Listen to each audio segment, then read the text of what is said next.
What would I recommend to someone? The first thing is that you just take the sufficient amount of time to think about what it is, what it's supposed to be, what the objectives are, and the best things for you to do to achieve those objectives. That's important to us because people will come along and say, well, Bill, why don't you do this instead? Or why don't you add that? And it's important for me to be able to say, because that doesn't help us meet our objectives, and staying clear about exactly what this is about. A lot of people don't do that. I mean, the field that you've been in, Kevin, for all these years that I've known you, you know all about mission creep. You know probably a ton of organizations that started out with the idea that they were going to do something that its founders thought was really, really important. And before too long, that organization doesn't even resemble what it was that the founder had in mind for it.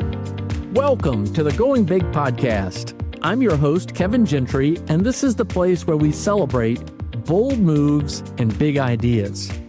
Each week, I sit down with inspiring leaders, entrepreneurs, and change makers who are making a significant impact in their careers and in their communities. Whether you're looking to level up your leadership, pursue your passion, or just get inspired to take your next big leap, this is where those stories come to life. Now, if you're listening on iTunes, YouTube, or anywhere else you tune into podcasts, be sure to hit that subscribe button so you'll never miss an episode.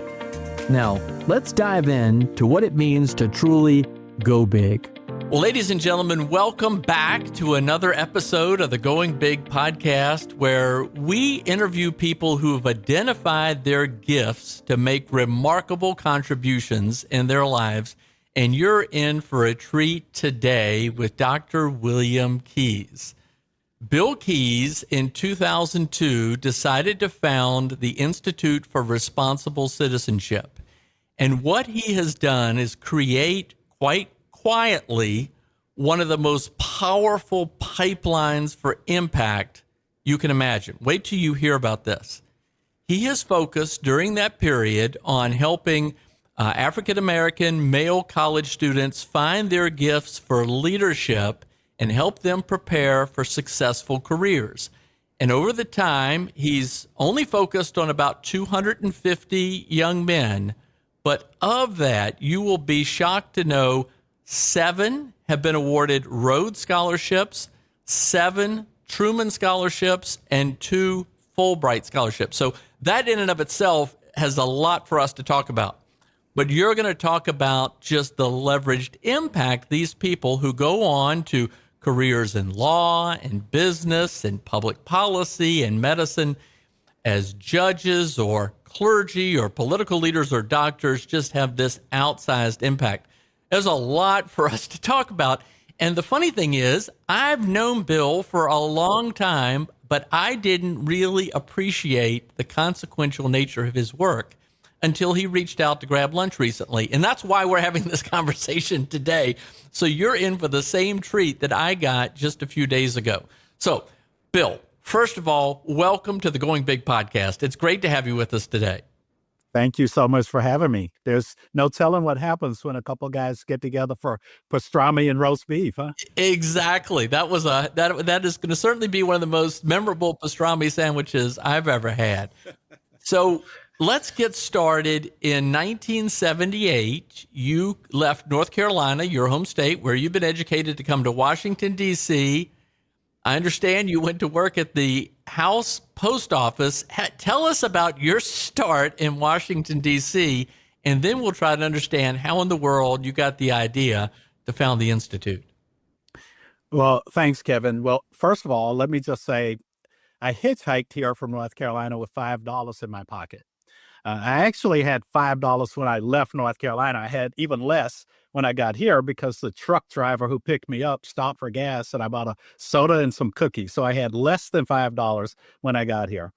I had gone to school, was studying political science, got completely excited about politics, left school to go work on a U.S. Senate campaign. My candidate lost, but I decided just because he's not going to Washington doesn't mean I can't go.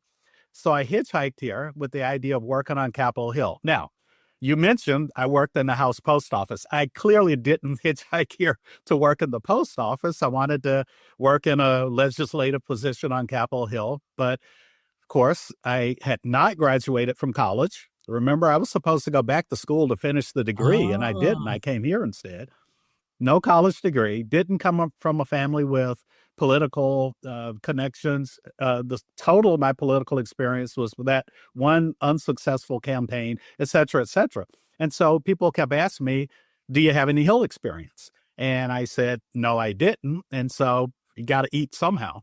So I'll try to rush through a 24-hour period in the life of Bill Keyes in 1978. So I ended up getting a job working in the House Post Office. So from 2 a.m. until 8:30 in the morning, I sorted mail.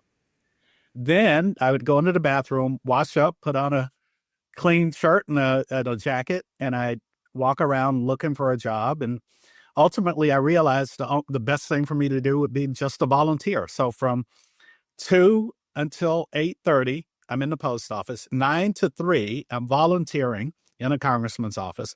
After that, I'm walking around handing out my resume to anybody who could fog up a mirror. After that, I would go to receptions. Got to eat sometimes. When I would leave the receptions, I would go into the Library of Congress, where I would sit and read everything I could get my hands on about how Congress worked and about the major issues that were being debated at the time.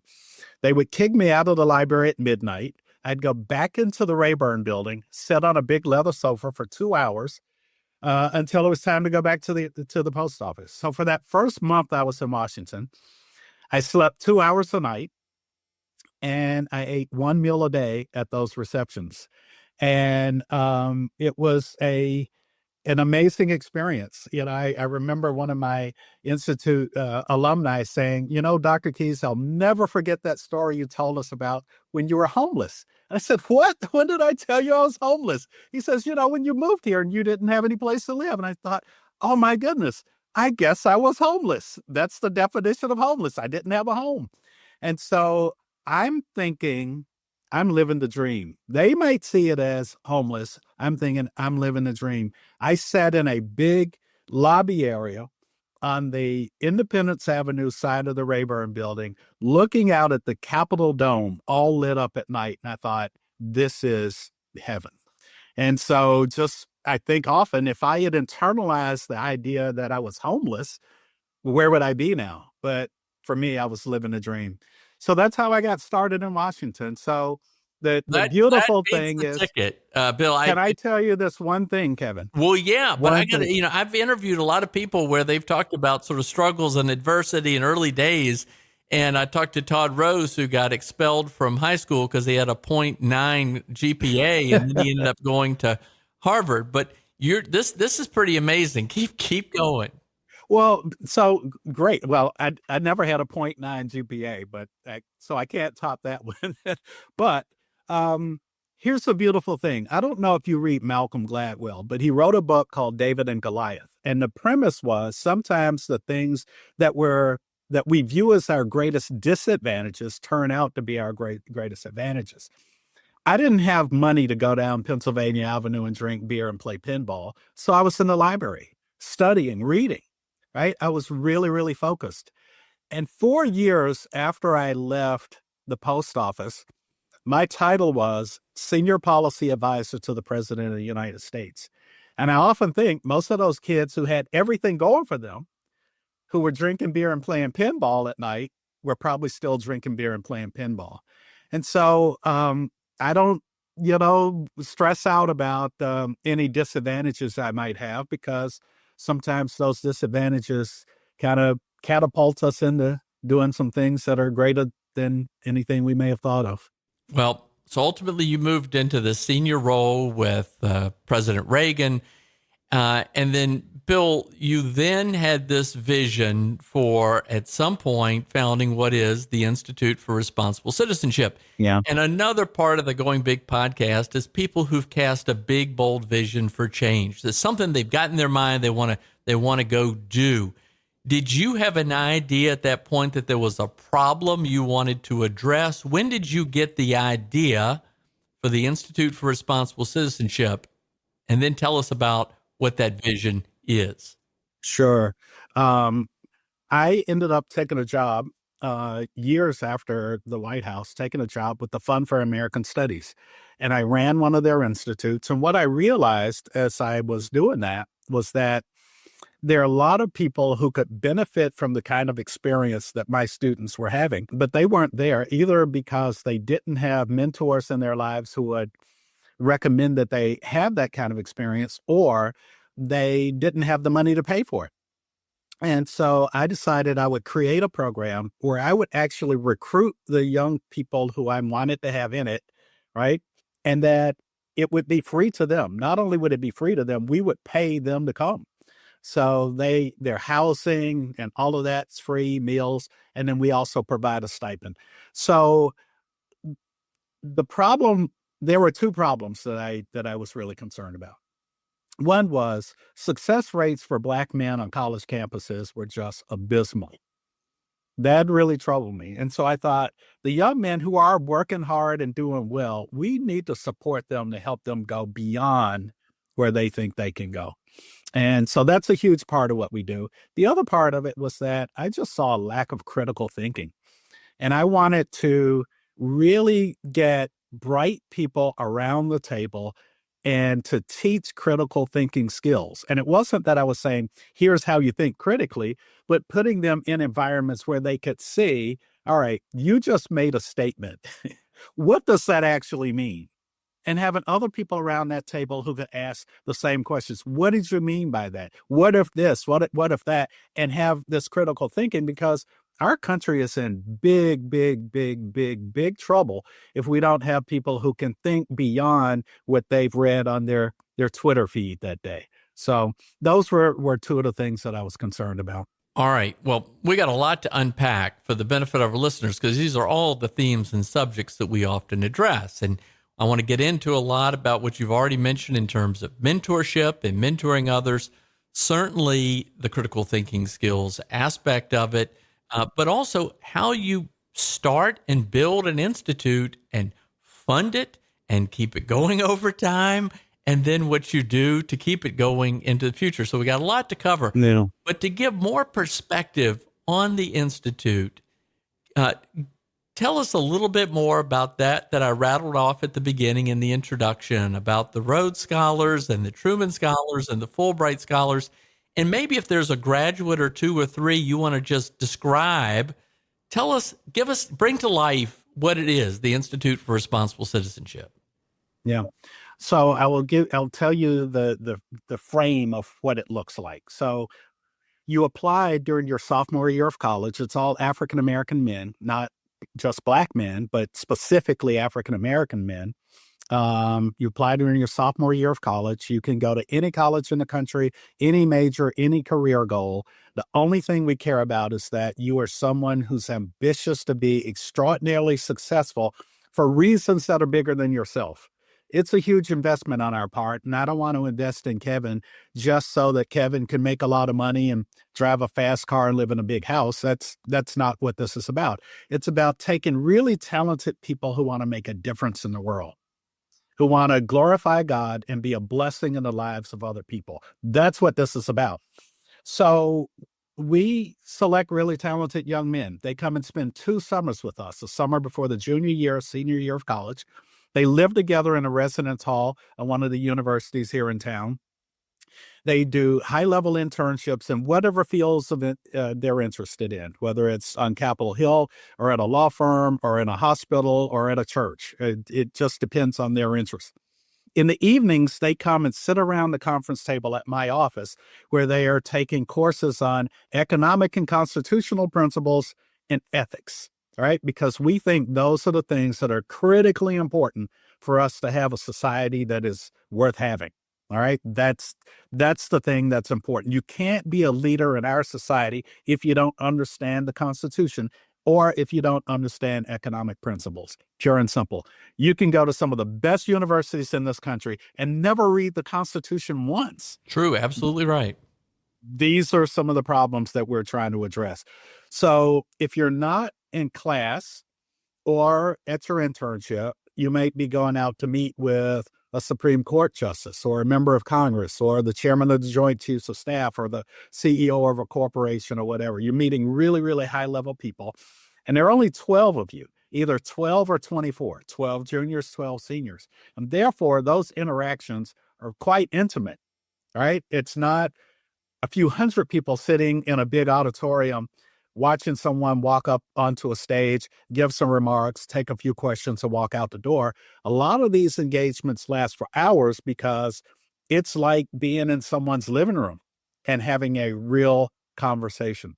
If you're not in class, not at your internship, not out meeting with someone, they're probably professional or personal development workshops that we're doing, whether it's public speaking or etiquette or any of those things, because as you and I know, you can be brilliant, and if you don't have good people skills, you're probably not going as far as you would have the God-given ability to go. So we leave no stone unturned. The most important part, though, is just the network of people who these young men become a part of. So you mentioned Rhodes Scholars. We just found out this weekend that the seventh member of they call it a brotherhood. The seventh member of this brotherhood was named a Rhodes Scholar. There's Which no is institution. unbelievable. By the way, my introduction was to say 5 Rhodes Scholars, and then I was corrected, and then I said, no, there's a 7th that you just learned about just within the past couple of days. Yeah. Do you know that 83% of the colleges and universities in America have never had a Rhodes Scholar? This is mind-boggling. I mean, this is in and of itself something I want to dive into, because I'm sure people are like, there's no way. There's just no way. Yeah. And by the way, you have this amazing book, which I'm going to get into in just a bit. And you have this, just to describe the picture that's on the cover. Not everybody can see it, but who is in that picture, Bill? Well, the handsome guy in the middle with the red tie is me. But the other man in Washington, as my wife likes to call you. Thank you, Ann. The other 5 people in the picture are Rhodes Scholars.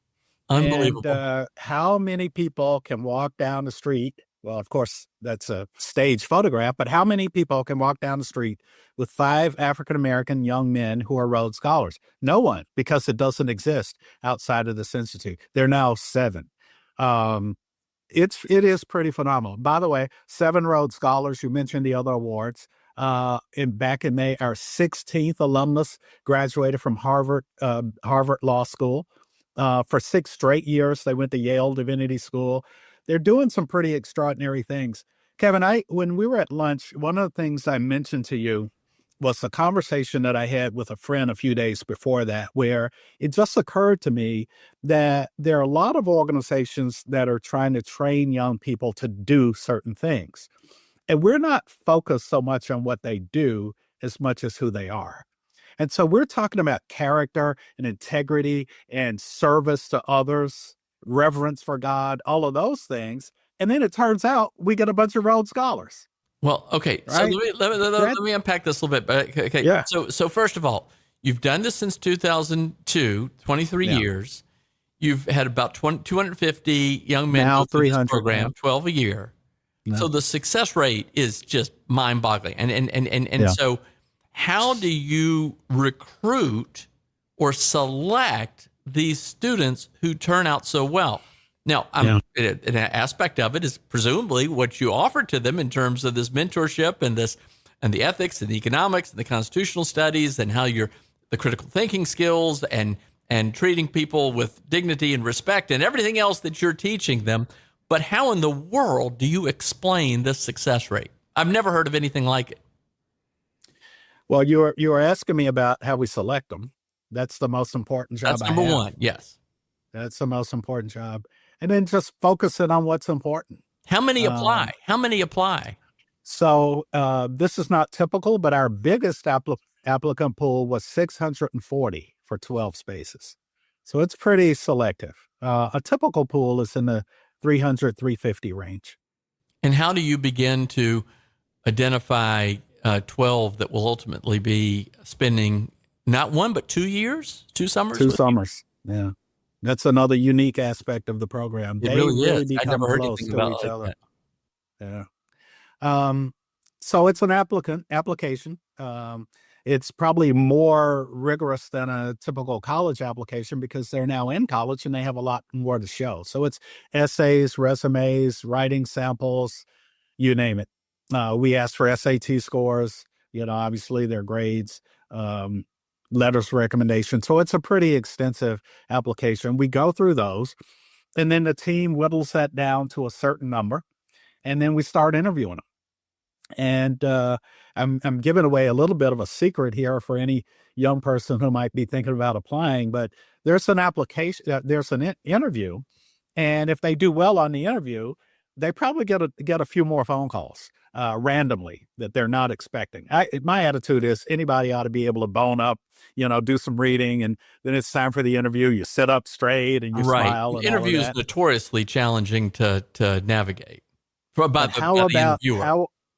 How about the call that you get when you're walking across campus from class? Mm. Or you're sitting in the library studying and you get this phone call from a 202 number. All right. How about, you're just not expecting the call and this call comes in. How do you perform then? That's pretty critical. Now, nobody's going to not get in. Well, that's not true. Some people have not gotten in because they handled their random interviews so badly. Here's another thing. I know I'm not talking a bunch of kids now, but how about your voicemail message on your phone? How about you've applied for this pretty prestigious program that's very selective, and we call you, and then we get a voice message that is profane. We just don't call you anymore. We mark your name off the list, and they never even know that that's what happened. All right. I mean, how we conduct ourselves is something that we talk about in the Institute all the time. And it's big things and little things. But anyway, we go through this process. And if we like you, we call you again. And then we call you again because our goal is to get to know you well enough to say, Kevin is someone who we like enough to be a part of this network that we've spent 23 years building. That is, a seat in this Institute is a very precious thing. And that's why it works, because long after I'm gone, these men will be there for each other. They will be supporting each other. They'll be encouraging each other. They'll also be scolding each other if they're doing the wrong things, but bringing the right people into this net. Why did we have 6 straight years young men went to Yale Divinity School?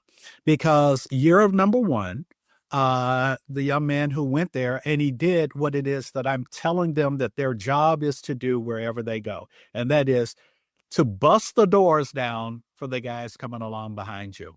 And so Elijah did that in year number 1. Year number 2, Christopher called me and said, Dr. Keyes, I'm making a huge mistake. The Lord's telling me I'm supposed to be going to divinity school. And I'm like, well, what's the problem? He says, I didn't apply to divinity school. I ended up calling Yale Divinity School the next day and asking how Elijah was doing. They told me he was doing so great. They love him to death. And I said, well, if you love Elijah, you're going to love Chris. And I had to explain to him, I just got off the phone with him. He's going to complete his entire application today. It's going to be sitting on your desk tomorrow morning. And if you'll read it, even I know the deadlines have passed, but if you'll read it, you will call me and thank me. So, of course, they said, well, if he can do a whole application today and he's anything like Elijah, we'll read it. So, of course, Chris gets in. They give him a scholarship, the whole 9 yards. And year number 3, they call me and they say, okay, who do you have for me this year? And I told them 6 straight years. In year number 7, the young man went to Emory and the people at Yale lost their minds because I thought we had a pipeline. But that's the job. Your job is to bust the doors down for the guys coming along behind you. Well, Bill, I got to tell you, if you were telling me this, if I didn't know you and you told me this story, I would say either you're making this up. But obviously, we can account for these people. You wrote a book about them, and they all have these remarkable careers now. I'm even astonished that you could keep 12 not only for a full year, but for a second year, because you naturally have drop off and things like that. So just describe one, just pick one of the people that you describe in the book and tell me what this person is doing today. And then I'm going to ask you maybe about 1 or 2 more. Okay. So I mentioned Elijah, who went to Yale Divinity School. So Elijah was a student at Hampton. And my very first recruiting trip was to Hampton. I called the head of their honors college. I told her about this idea. And she said, I'll put together a group of young men for you to talk to. Elijah was in that group. And I mentioned that because since he got in, he is the person in this network who I've known the longest. And he's like a son to me, as many of them are. So Elijah came to the Institute, did extraordinarily well.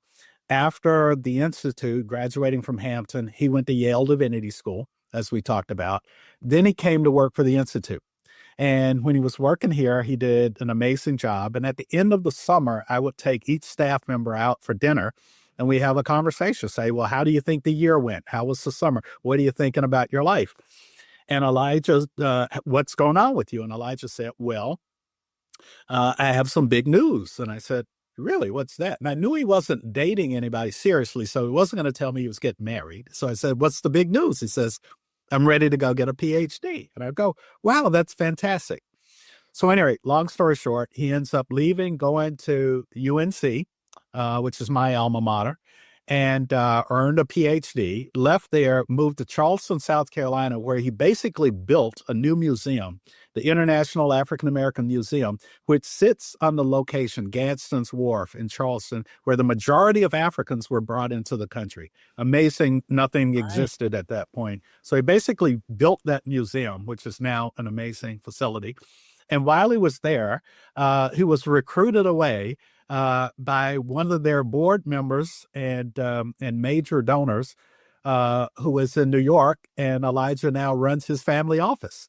But he also serves on corporate boards and nonprofit boards and, produces films and does all kinds of really amazing things that are having serious impact in society. So all right, tell me about another one. Tell me about another one. Just pick another. Okay.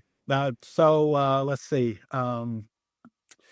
I'll tell you about Lawrence Brown, who grew up in Stockton, California, went to Oakwood University in Huntsville, Alabama, which is an HBCU that's affiliated with the Seventh-day Adventist Church.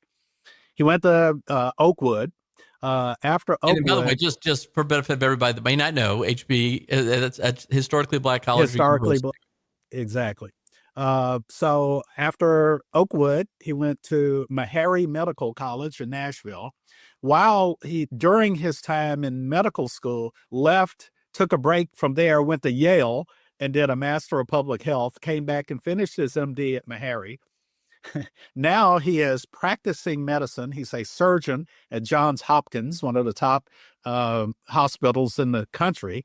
And while he's practicing surgery, he's just finished a PhD in public health from the Bloomberg School. So, these guys are a bunch of underachievers. Yeah, indeed. Just like you. Yeah. Pick another one. We'll do three and we'll move on to the next question. Right. Pick another one. Jordan, I met Jordan Thomas when he was in high school in Newark, New Jersey. He was participating in a program at Princeton where some of my Institute alumni were serving as counselors. They invited me to come and give the opening lecture that summer. And here's this young man sitting on the front row with this huge afro, and you could never forget him. And a few years later, I get an application to the Institute, and there's that kid with that afro. And so Jordan grew up in Newark, New Jersey, went to Princeton for this summer program, then went to Princeton undergrad, was named a Rhodes Scholar. So he went to Oxford for graduate school. After Oxford and his Rhodes Scholarship, came back to the States where he did a joint program between Yale Law School and Harvard Business School, which he just finished. And I would be willing to bet money if I were a betting man that he'll be on the U.S. Supreme Court one day. Well, so as I said, that's three good guys. You've got you have performed quietly to develop one of the most powerfully impactful pipelines imaginable. So kudos to you. All right. So now I want to pivot now to some of the going big aspects, back to you and vision and overcoming challenges and adversity. So first of all, you are Dr. William A. Keyes, but you told me at the beginning that you hitchhiked to Washington and ended up working in the House Post Office and hadn't finished college. Yeah. When did you get your doctorate? Got my doctorate in 2018. How? And not because I needed one. I mean, I was well into my career and all of that, and having a doctorate was not going to change things. But, I spent a lot of time on college campuses, and I'm talking to doctor this and doctor that. And so I thought it wouldn't hurt for me to have a PhD myself. But I'll tell you the real reason I did it. I am constantly pushing these young men to do more, do more, do more, do more, right? And so I just decided I was going to go earn a PhD. And now I can say to them, all right, I am a husband, I'm a father, I work about 9,000 hours a week at this institute. I serve on corporate boards, nonprofit boards. My wife has a pretty extensive social calendar that keeps me busy. Husband, father, grandfather. I've got a lot going on, and I earned a PhD. What's That's your excuse? Exactly. Well, now don't I feel inadequate? Well, Bill, I understand you were on the board of trustees of the University of North Carolina. You went to Chapel Hill. Did you get your doctorate there? I did. So you mentioned me being on the board of trustees. The University of North Carolina is, I believe, 232 years old. And I have the distinction of being the only person who ever served on the board of trustees and earned a PhD at the same time. Wow. Well, I know you've been recognized as a highly accomplished alum of the university, and just all that you do. That in and of itself is enough to be all about going big, and certainly to get the doctorate. Kudos to you. Okay. Yeah. So in 2002, you decide to launch this institute, and you said you'd worked at the Fund for American Studies, so you had some experience or awareness of that kind of programming or an institute. But how, if somebody listening says, I have a vision to do something in the nonprofit sector, and I don't even know how to start, how did you launch? And just tell us a little bit about the journey. Was it all easy? Was it all just a nice slam dunk and just money rolled in? And tell us about that. I wish. But the person who's interested in doing something, I would say the most important thing you have to do is just take time to think about it. I've seen a lot of people who come up with an idea on Monday, and on Tuesday they're incorporating, and on Wednesday they're applying for tax exempt status, and they haven't taken the time to think it through. I thought about it long enough that there was no question that anybody was going to ask me about this project that I didn't have an answer for. And it really wasn't about other people asking, it's for myself. What are the questions that I need to answer? And I just took the time to think, right down to the name. Institute for Responsible Citizenship. Responsible Citizenship. What is that about? We're in Washington. We focus on issues that are critically important to all the things that we do in Washington. That's a huge part of it. But for me, the essence of responsible citizenship is that we use our enormous God-given talents to glorify Him and to be of service to other people. The service to other people part, using our gifts to be of service to other people, that for me is what responsible citizenship is about. I didn't just wake up one day and had that complete thought about what this was supposed to be. That took place over a period of time. 2 summers instead of 1. That I didn't just wake up one day and say, do 2 summers. Now you look at it now and you realize that the depth of the relationships that these young men have, not just with the people who were part of their own cohorts, but the entire group, a lot of that's because when they come here, they become a part of a family. So there are many of those thoughts. So anyway, get back to your question. What would I recommend to someone? The first thing is that you just take the sufficient amount of time to think about what it is, what it's supposed to be, what the objectives are, and the best things for you to do to achieve those objectives. That's important to us because people will come along and say, well, Bill, why don't you do this instead? Or why don't you add that? And it's important for me to be able to say, because that doesn't help us meet our objectives, and staying clear about exactly what this is about. A lot of people don't do that. I mean, the field that you've been in, Kevin, for all these years that I've known you, you know all about mission creep. You know probably a ton of organizations that started out with the idea that they were going to do something that its founders thought was really, really important. And before too long, that organization doesn't even resemble what it was that the founder had in mind for it. No, you're right. And I'm Sadly, happy to. I would say it's probably a majority of the organizations I've seen over time, which, by the way, there's something about staying small as you have. Now, very impactful, but has allowed you to go big.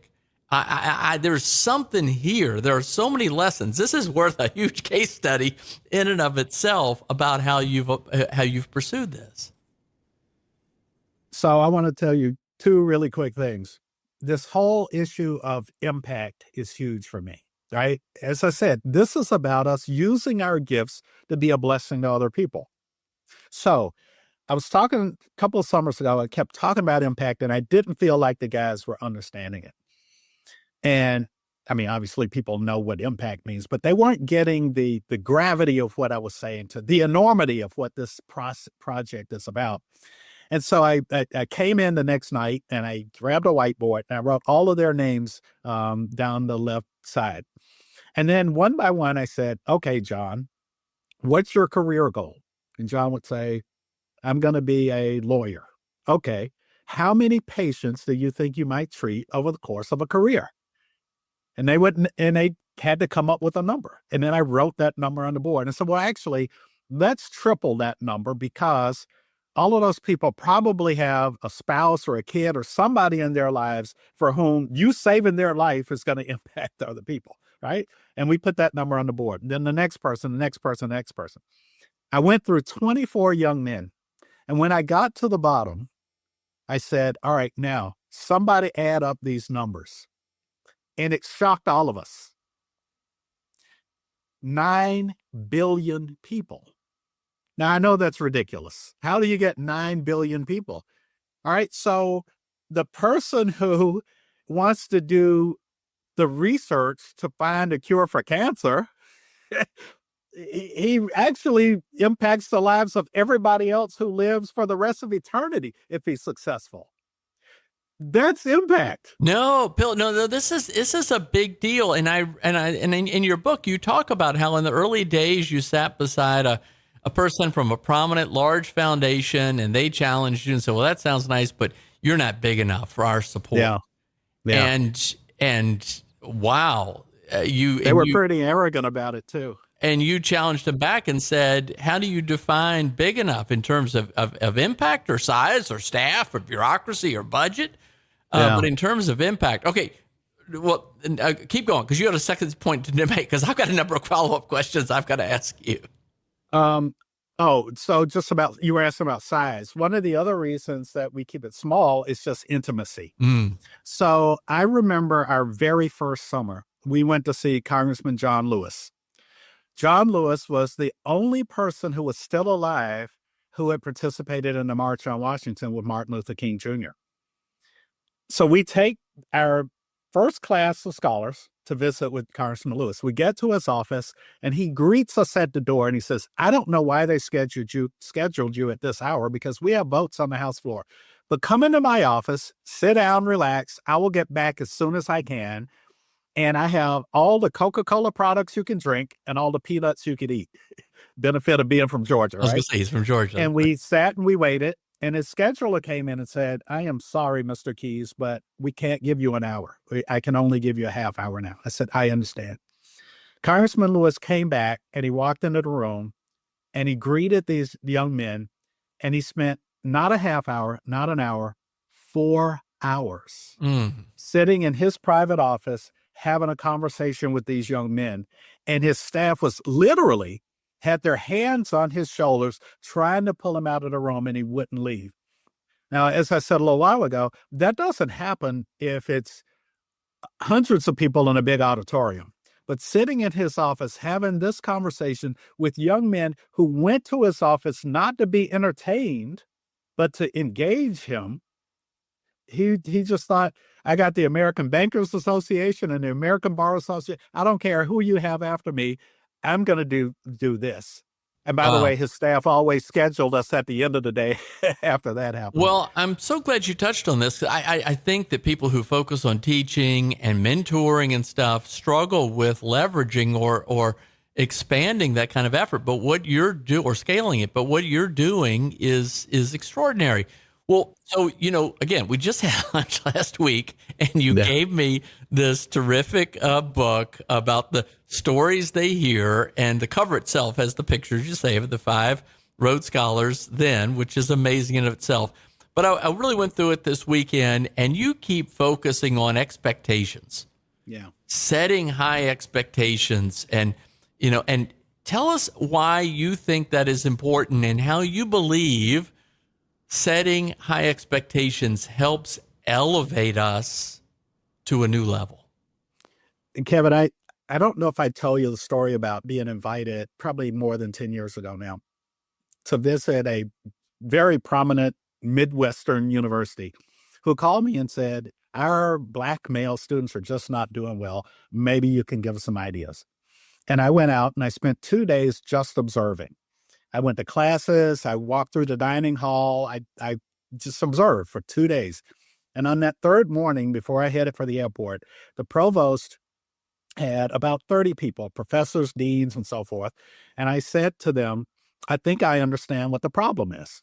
And they all sat up and I said, these young men are living up to your low expectations. And we don't have time for me to talk about that conversation, but I basically explained to them how they had such low expectations for these young men coming in that those young men were internalizing what they were giving off, right?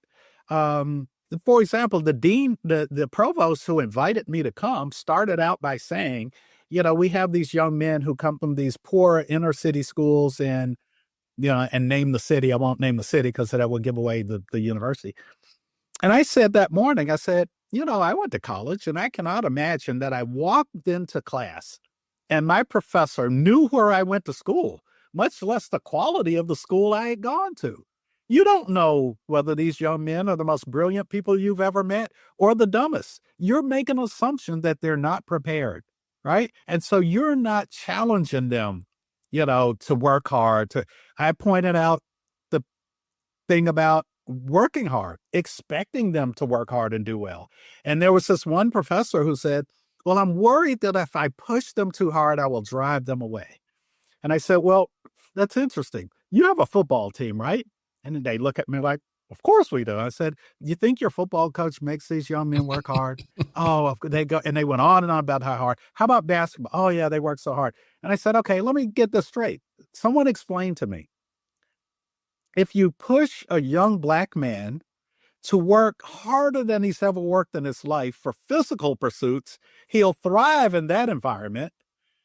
But if you push him to work hard for intellectual pursuits, you'll drive him away.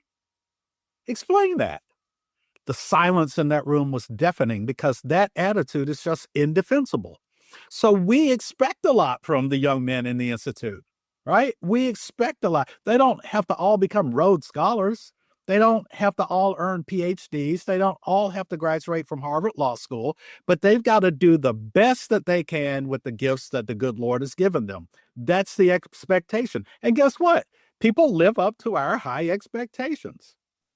Well, you've got a track record to back that argument up. And God bless you, Bill Keys. This is amazing. I hope people listening really just see some stuff here that they dig into and want to replicate in other ways.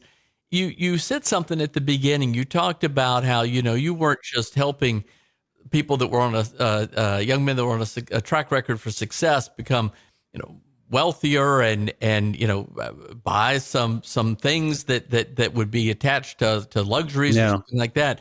But you're really trying to deepen the whole pursuit of meaning and purpose and finding their gift and their contribution. Tell us just a little bit more about that.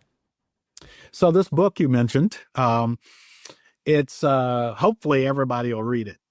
People ask me all the time, what is the difference maker? What's the special sauce? All these things about the Institute. And I tell them, we don't really do a whole lot that's different from what a lot of other organizations do, internships, classes, and so forth.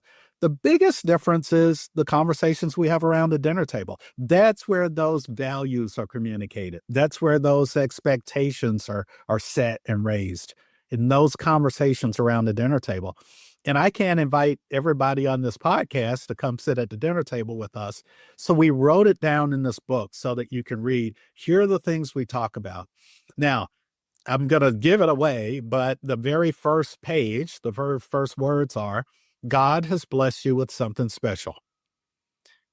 And everything is based on that. That's the foundation that everything is built on, that God has blessed you with something special. And he expects you to work hard to develop it and use it for his glory and to be a blessing to other people. So if I can persuade you that the Lord has put you on this earth for a purpose, getting you to work hard is not that difficult. It's about more than just, like you said, I guess you were repeating me, but it's more than just the latest pair of Air Jordans, or what kind of car you're going to drive one day. It really is about making a difference in this world. And these guys work really hard.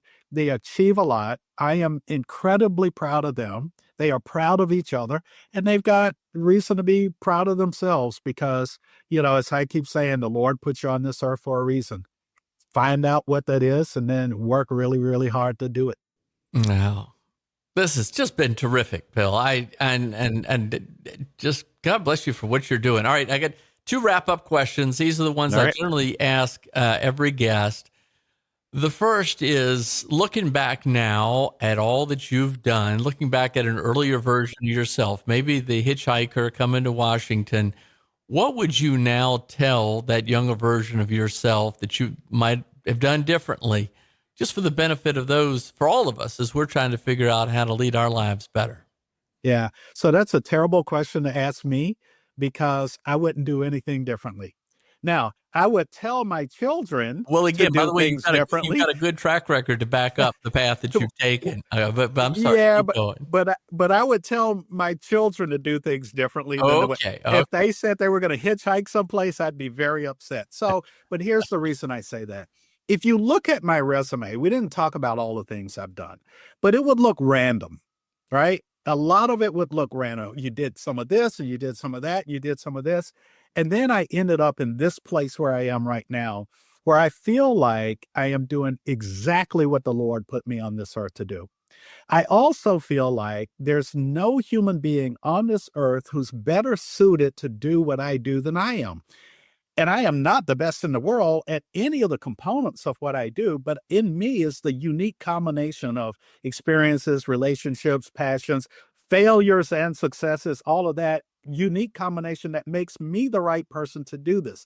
That's what I want for all of these young men I work with, that not that they get a good job, but that they do the thing that the Lord has situated them to be the person to do and be the best in the world at, right? And so the reason I said what I would tell them is, whatever it is that you're doing, pour your whole heart into it.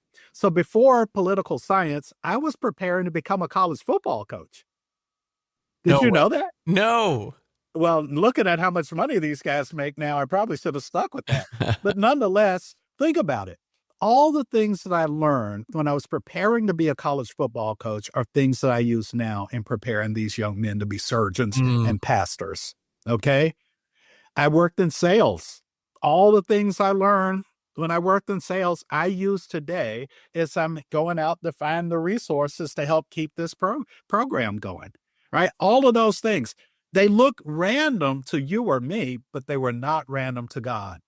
God knew that I needed to do all of those things to prepare me for the place where I am now. So the advice to all those young people that I would be talking to is, get the most out of everything that you're doing while you're doing. There's no such thing as, well, I'm just doing this now until I find the job that I really want. No. Get everything you can out of where you are right now. Work as hard as you can, be the best you can at it, because you don't know how the Lord's going to be able to use that experience down the road when you do get to the destination that you really want to get to.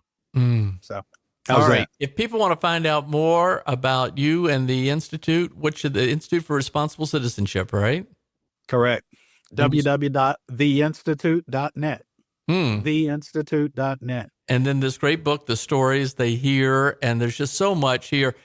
Bill, the last question is similar, but just for anybody listening around the world, maybe they're young and they could be applying in a few years for your program, or maybe they're at an early stage of their life. They're out of college. Maybe they're later in life. Maybe they're trying to figure out what to do in a new season of life.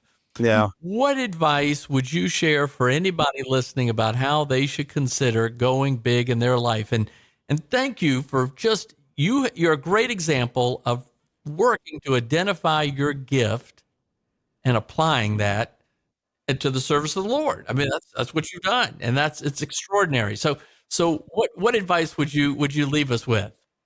Well, thanks for saying that, Kevin. That means a lot to me coming from you. I don't know.